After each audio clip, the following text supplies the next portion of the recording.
Hi guys, gandang umaga mga palangga. At tayo ay magluto ng pancit. Ayan. Sangkotya muna natin ang ating sahog. Mag-try kasi mayroon siyang taba. Ayan. Tayo ay magluto na para pwede natin na maulam. Kahit saan, pwede yan. Pwede iulam, pwede mayindahan. O diba, lumabas na po ang kanyang mantika.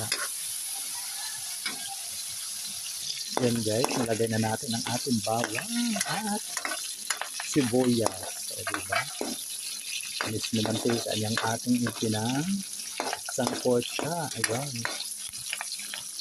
Guys, lagay na natin ang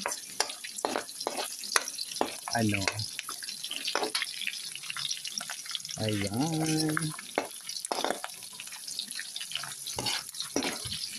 para karagdagang sahog. Yum. Ayan mga palangga, mabango na. Ayan guys, ang ating din. Lagay na natin.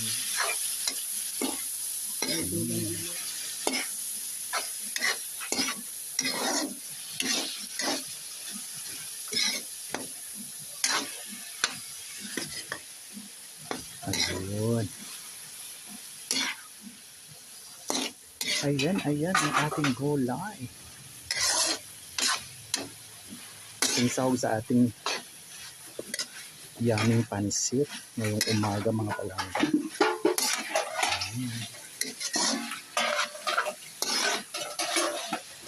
Ayun. Ayan guys, ayan na po ang ating fresh smoky pancit or pancit sa bato. Ayan. Maiba man tayo, hindi tayo ng bacon.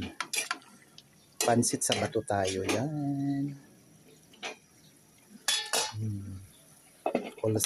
Kilalang kilala po sa Bicol. Sa mga Bicolano po ang pancit bato.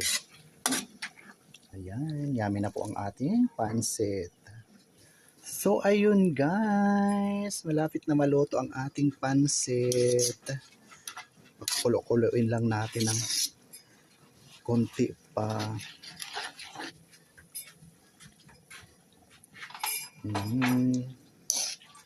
Yan. Yummy na po mga palangga. Ayan.